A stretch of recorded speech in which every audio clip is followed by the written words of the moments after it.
السلام علیکم یا علیہ السلام مدد۔ ناظرین، یہ ویڈیو آپ فیض حسینی ٹی وی کی معاونت سے دیکھ رہے ہیں۔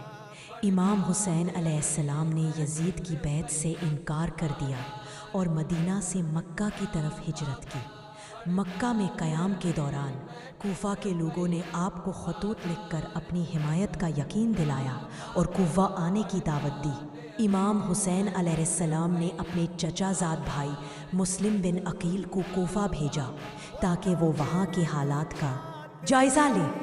مسلم بن عقیل نے کوفہ پہنچ کر لوگوں سے بیعت لی اور امام حسین علیہ السلام کو کوفہ آنے کی خبر دی، لیکن کوفہ کے حالات بدل گئے اور مسلم بن عقیل کو شہید کر دیا گیا۔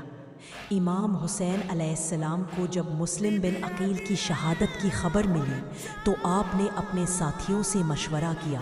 کچھ ساتھیوں نے آپ کو کوفہ جانے سے منع کیا، لیکن آپ نے فرمایا کہ میں اپنے نانا رسول اللہ صلی اللہ علیہ وآلہ وسلم کی امت کی اصلاح کے لیے جا رہا ہوں۔ امام حسین علیہ السلام اپنے اہل خانہ اور ساتھیوں کے ساتھ مکہ سے کوفہ کی طرف روانہ ہوئے۔ راستے میں آپ کو مسلم بن عقیل کی شہادت کی خبر ملی، لیکن آپ نے اپنا سفر جاری رکھا۔ 2 محرم الحرام کو آپ کربلا کے مقام پر پہنچے۔ یہاں یزید کی فوج نے آپ کا راستہ روک لیا۔ امام حسین علیہ السلام نے یزید کی فوج سے جنگ کرنے سے انکار کر دیا اور فرمایا کہ میں جنگ نہیں چاہتا، لیکن یزید کی فوج نے آپ پر حملہ کر دیا۔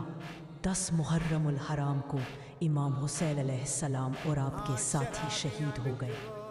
یہ واقعہ تاریخ اسلام کا ایک المناک واقعہ ہے، جو واقعہ کربلا کے نام سے جانا جاتا ہے۔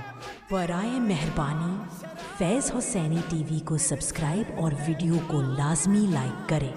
شکریہ، مولا آپ کا حامی و ناصر ہو۔